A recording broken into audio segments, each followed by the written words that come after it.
ಕಳೆದ 13 ವರ್ಷಗಳಿಂದ ಕೋಮಾದಲ್ಲಿದ್ದ ಹರೀಶ್ ರಾಣಾ ಅವರಿಗೆ ಅವರ ಕುಟುಂಬಸ್ಥರು ಕಣ್ಣೀರಿನ ವಿದಾಯ ಹೇಳಿದ್ದಾರೆ. 2013ರಲ್ಲಿ ಕಟ್ಟಡದ 4ನೇ ಮಹಡಿಯಿಂದ ಬಿದ್ದು ತೀವ್ರ ಮೆದುಳಿನ ಗಾಯಕ್ಕೆ ಒಳಗಾಗಿದ್ದ ರಾಣಾ ಅಂದಿನಿಂದ ಏಮ್ಸ್ ಆಸ್ಪತ್ರೆಯಲ್ಲಿ ಚಲನರಹಿತವಾಗಿ ಜೀವನ್ಮರಣ ಹೋರಾಟ ನಡೆಸುತ್ತಿದ್ದರು. ಸುಪ್ರೀಂ ಕೋರ್ಟ್ ಅವರ ದಯಾಮರಣಕ್ಕೆ ಐತಿಹಾಸಿಕ ಅನುಮತಿ ನೀಡಿದ ಹಿನ್ನೆಲೆಯಲ್ಲಿ ವೈದ್ಯರು ಇತ್ತೀಚೆಗೆ ಅವರ ಜೀವರಕ್ಷಕ ಸಾಧನಗಳನ್ನು ಹಿಂತೆಗೆದುಕೊಂಡಿದ್ದಾರೆ.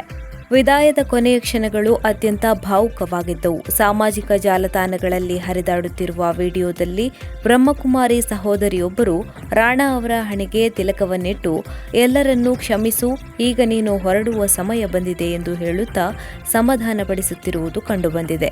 ಪಕ್ಕದಲ್ಲೇ ಕುಳಿತಿದ್ದ ಅವರ ತಾಯಿ ಮತ್ತು ಕುಟುಂಬಸ್ಥರು ಭಾರವಾದ ಮನಸ್ಸಿನಿಂದ ಅಂತಿಮ ನಮನ ಸಲ್ಲಿಸಿದರು.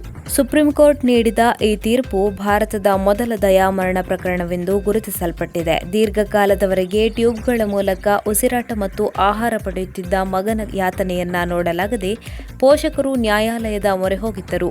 ನ್ಯಾಯಾಲಯದ ಈ ನಿರ್ಧಾರದಿಂದಾಗಿ ದಶಕಗಳ ಕಾಲದ ನೋವಿನ ಪಯಣಕ್ಕೆ ಈಗ ಶಾಂತಿಯುತ ತೆರೆ ಬಿದ್ದಂತಾಗಿದೆ.